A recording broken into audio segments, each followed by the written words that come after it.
If you wonder who Alex Wilton Regan is, your guess is as good as mine. Turns out it's a voice actress for Dragon Age, and she is absolutely devastated about what we, the bigots, have done. So I would like to congratulate all of you. It was a very difficult journey, a lot of hard work, but in the end, it paid off. We get to mine salt. We get to see the game journalists show their despair and telling us, hey, the tactic worked, please do it again. But in all seriousness, Dragon Age was in development for how long? 9 years? 9 years, chat. That's a lot longer than most marriages last in LA.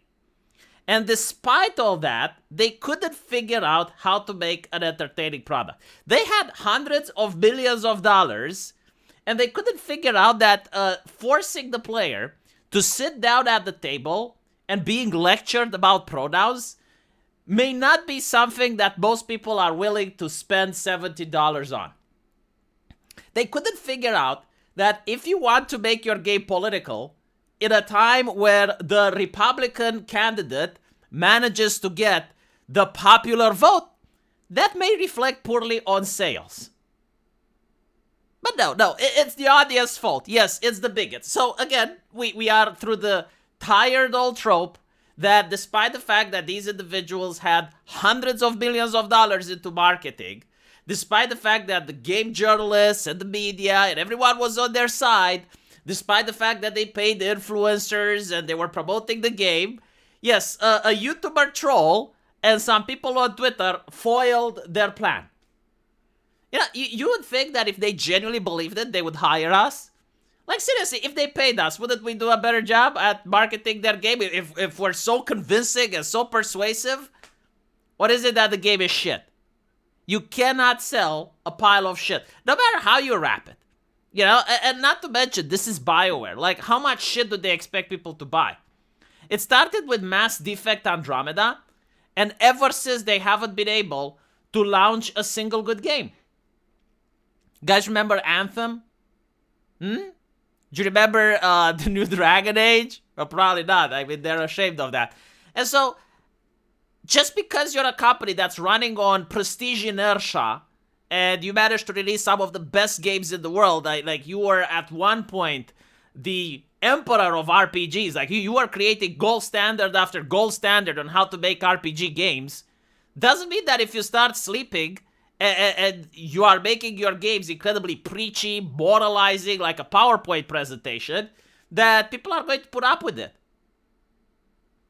And it's actually kind of funny, like, she actually complains here. It's like, well, the critics liked it.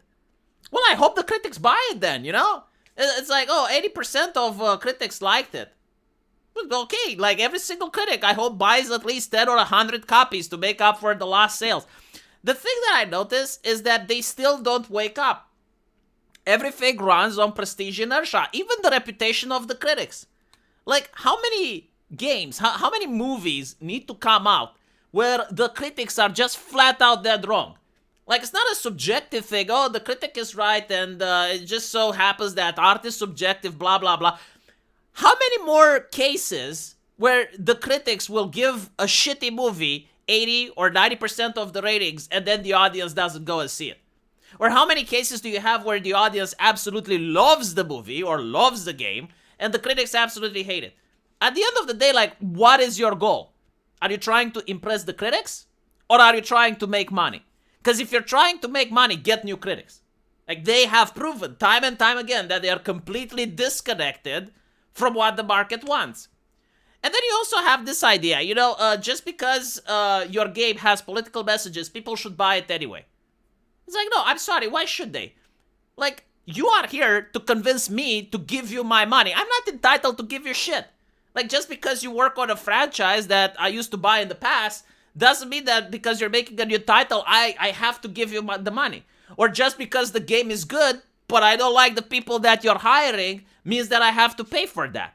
You know, we live in the age of cancel culture. Like, I'm sorry, this is a leftist product, right? Like, the left came up with the concept of cancel culture, where if a company, regardless how good it is, regardless of how amazing the product is, if they hire a person that we consider immoral or we don't like, We don't give our money, right? Isn't that leftist activism? Isn't it like making sure you're not part of evil in the world or whatever? Well, it turns out that the definition of evil is subjective too. I think that if you're making a game where you're constantly pushing for pronouns, where you push for the concept of removing femininity from characters, right? Like every female character has a masculine jawline. You go out of your way to remove tits. You're trying to say the idea that heteronormativity is bad. Like seeing a sexy female character is somehow wrong. Why would I support that ideology? I don't agree with it. I don't think there's anything wrong with Liliana from Dragon Age 2 or with Morrigan from Dragon Age 3. I don't want to call them body type bees. They're women, right? So I disagree vehemently with your ideology. And so if you say that everything is political, well, convince Democrats to buy your game. Convince the LGBT activists and all the other people that you're pandering to, the journalists and the critics, right? Like they're the ones that you're trying to buy your game. We're just going to laugh at it. Because here's the thing, I saw you guys laughing when Alex Jones made his game. Yeah, like Alex Jones made the game. The game was fun, was functional, had less bugs than Dragon Age. And they were laughing at it. They were mocking and ridiculing it. Why? Oh, because Alex Jones made it. But what does that have to do with the game? Oh no, everything is political. Oh, okay, well I see. Fair enough. Everything is political. I'm not going to buy your shit. And at the end of the day, just to emphasize, it's not that I'm not buying the game because it was political. I'm generally thinking that the game was shit. Like, I saw the gameplay. I saw people do Let's Plays, and I didn't buy it. And this is another thing that they're bringing up. It's like, well, hold on a little bit, V. If you didn't play it, how do you know it's shit? Well, isn't that like a Kafka trap, right? So, like, I need to spend money constantly on the company just to say it's shit. Well, how do I punish the company financially then if I keep buying all the products that they're putting out, huh? Like, if you keep buying every single game, you keep watching every single movie before making a decision, how are you going to send a message that's financial in nature? Well, it turns out that the way you do, it's 2025.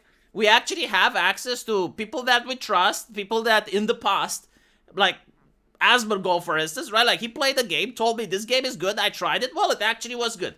Tells me a game is bad, I tried, well, it actually is bad. So therefore I say, okay, well, maybe Asmongold knows something, And I have like 3 or 4 different people like Asmongold that I personally trust.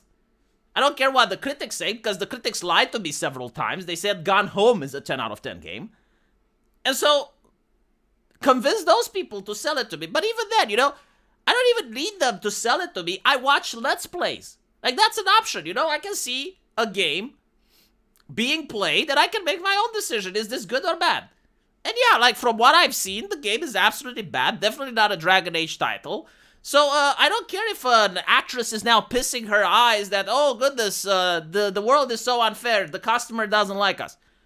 Well, make a product so that the customer likes you. It's not fucking difficult. You guys used to do it 2 decades ago. Find out where those people are now. The people that you used to make Mass Effect 1, 2, 3, right? Figure out where they are, get them back, and start making games back like you used to, Find out how your company used to look like then. Did you have an HR lady? Did you listen to her, 2 decades ago?